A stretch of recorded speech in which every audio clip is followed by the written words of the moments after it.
perkenalkan, nama saya Dina Amanda, selaku moderator yang akan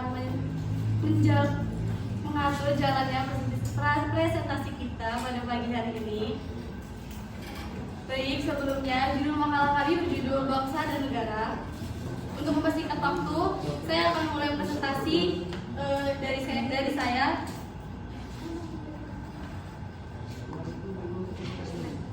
Yang pertama itu hakikat bangsa dan negara. Bangsa dalam pengertian sosial, bangsa memiliki dua pengertian, yaitu pengertian sosiologis dan antropologis. Lalu pengertian politis. Pengertian sosiologis antropologis adalah persekutuan hidup masyarakat yang berdiri sendiri, yang masing-masing anggota tersebut merasa satu kesatuan ras, bahasa, adat istiadat, dan agama. Nah, jadi mereka ini terbentuknya negara itu karena mereka merasa memiliki satu kesatuan yang sama agama, rasnya, suku, bangsa, dan adat istiadat. Selanjutnya, bangsa dalam pengertian politis adalah suatu masyarakat dalam suatu daerah yang sama dan mereka tunduk pada kedaulatan negaranya sebagai suatu kekuasaan tertinggi. Nah, jadi di pengertian politis ini mereka ini negaranya terbentuk karena adanya yang paling tinggi, kekuasaannya paling tertinggi.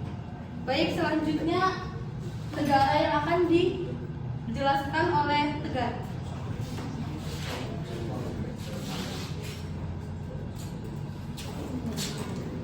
Baik, ini saya akan menyampaikan bahwa negara adalah suatu wilayah di permukaan bumi yang kuasanya baik politik, militer, ekonomi, sosial maupun budaya yang diatur dalam pemerintahan yang ada di wilayah tersebut.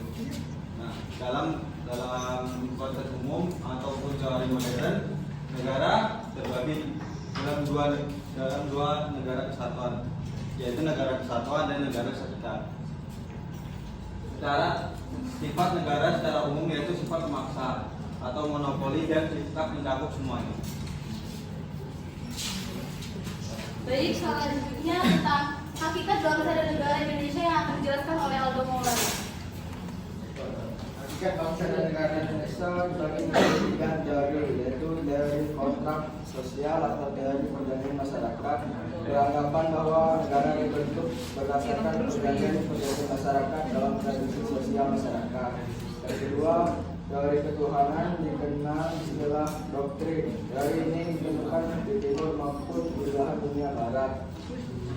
Yang ketiga, teori kekuatan. Negara terbentuk karena adanya dominasi negara kuat melalui penjajahan.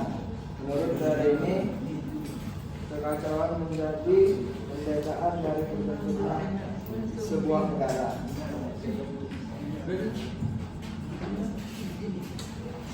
Baik, faktor-faktor penting terbentuknya negara Indonesia akan dijelaskan oleh Lia. Yang pertama, adanya persamaan nasib. Maksudnya adalah bangsa Indonesia berada di bawah penjajahan dan penderitaan yang sama yang dilakukan oleh bangsa asing. Yang kedua, adanya keinginan bersama untuk merdeka, adalah bersama-sama melawan penjajah agar dapat melepaskan diri dari belenggu penjajah asing. Yang ketiga, adanya kesatuan tempat tinggal, yaitu wilayah Indonesia yang berada di negara Indonesia yang terbentang dari Sabang sampai Merauke. Yang keempat, adanya cita-cita bersama untuk mencapai kemakmuran dan keadilan sebagai suatu bangsa. Memiliki cita-cita bersama dalam mencapai kemakmuran serta keadilan bagi seluruh rakyat masyarakat di dalamnya sebagai sebuah bangsa. Terima kasih. Baik, selanjutnya tentang negara Indonesia terbentuk melalui proses perjuangan akan dijelaskan oleh Nika Fulia. Negara Indonesia ini terbentuk melalui proses perjuangan, yaitu perjuangan melawan penjajah sehingga berhasil memproklamasikan kemerdekaan Indonesia. Usaha mendirikan negara melalui proses perjuangan sangatlah membanggakan diri seluruh rakyat Indonesia. Hal ini berbeda bila bangsa Indonesia mendapatkan kemerdekaan karena diberi oleh bangsa lain. Rasa bangganya itu beda daripada kita dikasih dari bangsa lain. Kalau kita usaha sendiri kan rasanya lebih Aduh.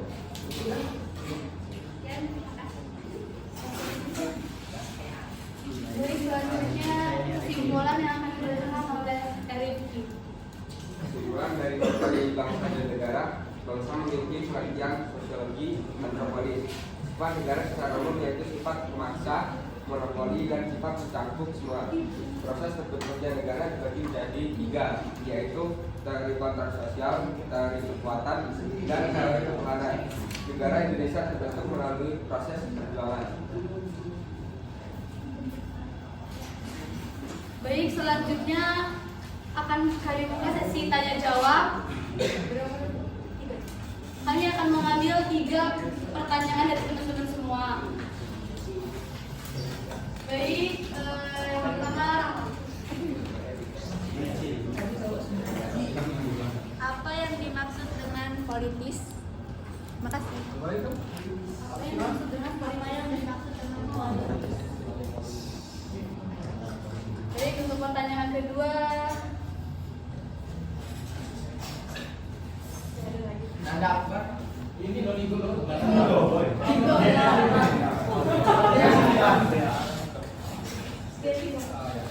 Pertanyaan tadi kan faktor yang menjadikan sebuah negara itu ada 4. Nah, jika salah satu faktor itu tidak ada, apakah bisa disebut sebuah negara? Sekian, terima kasih. baik, untuk pertanyaan terakhir, coba.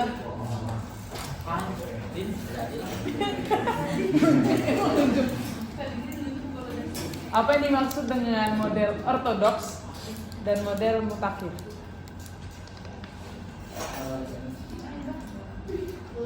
Ortodoks dan mutakhir.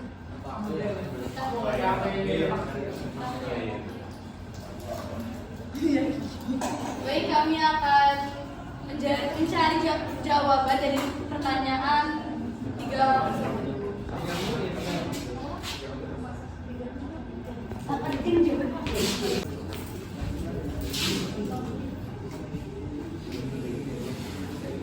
Politis adalah suatu masyarakat dalam suatu daerah yang sama dan mereka untuk pada kedaulatan negaranya sebagai suatu kekuasaan tertinggi luar dan ke dalam. Jadi mereka diikat oleh kekuasaan politik yaitu negara. Dan Bagaimana jawabannya?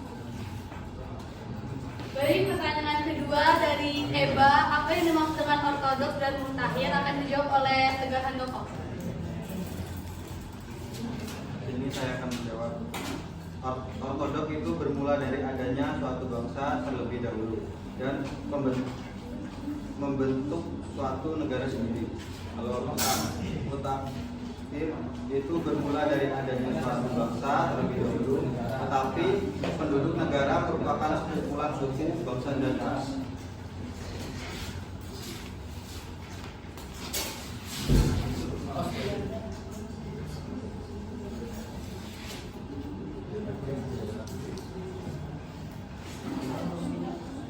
Baik, saya akan menjawab pertanyaan dari Niko. Pertanyaannya, bagaimana jika faktor-faktor penting terbentuknya negara Indonesia tidak ada salah satunya? Nah, unsur-unsur terbentuknya negara yang pertama adalah penduduk yang permanen. Jadi, kalau keempat itu nggak ada, itu belum bisa disebut sebagai sebuah negara. Jadi, harus memenuhi keempat tersebut baru bisa terbentuknya sebuah negara. Harus memenuhi. Berarti misal nomor 1 itu kan adanya persamaan senasib. Jadi kita harus nasibnya bersama gitu. Iya. Di sini kenapa ada yang miskin, kenapa ada yang kaya?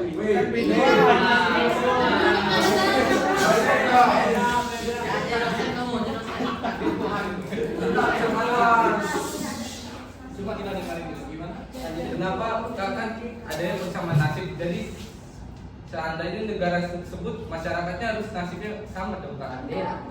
Jadi gini, saya tambahkan ya. Makasih. Maksud dari persamaan nasib ini gini.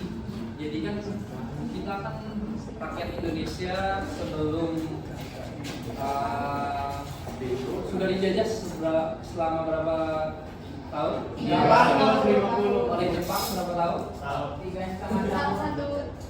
Oleh Jepang berapa tahun? Penjajahnya? Oleh Belanda? 30. Jadi yang benar yang mana? Coba buka Pak. Jepang berapa tahun menjajah Indonesia?